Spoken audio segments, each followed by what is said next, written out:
एउटा मानिस जो कहिले स्कुलमा राम्रो विद्यार्थी थिएन, एउटा मानिस जसलाई आर्ट स्कुलले 2 पटक अस्वीकार गर्यो, तर त्यही मानिस एक दिन संसारकै सबैभन्दा शक्तिशाली र क्रूर तानाशाह बन्यो। उसले जर्मनीलाई मात्र होइन, पुरै विश्वलाई युद्धको भुमरीमा धकेल्यो। आखिर कसरी भयो एडल्फ हिटलरको उदय? आजको भिडियोमा हामी हिटलरको उदयको त्यो रहस्य खोल्नेछौँ जुन तपाईलाई आश्चर्यमा पार्नेछ।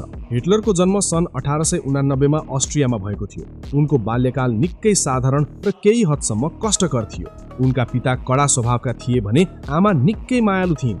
18 वर्षको उमेरमा उनी कलाकार बन्ने सपना बोकेर भियना पुगे, तर उनको कलामा खासै दम नभएको भन्दै एकाडेमीले उनलाई फेल गरिदियो। यदि त्यतिबेला हिटलर कलाकार बनेका भए सायद संसारले दोस्रो विश्वयुद्ध देख्नुपर्ने थिएन।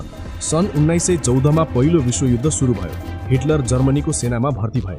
उनी एक साहसी सैनिक थिए र उनले 2 पटक आयरन क्रस पदक पनि पाए। तर 1918 मा जर्मनीले हार बेहोर्यो।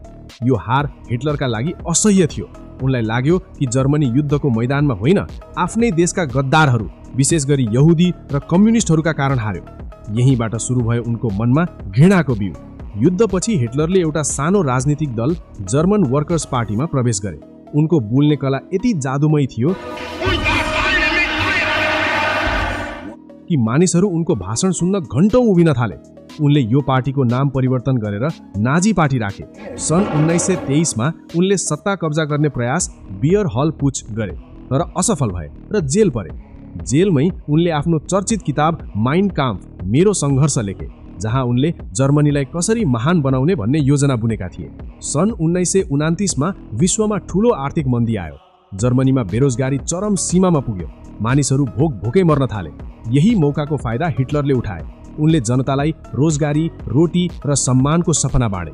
उनको प्रोपागान्डा मसिनले मानिसहरूलाई विश्वास दिलायो कि हिटलर नै उनीहरूको मसिहा हुन्।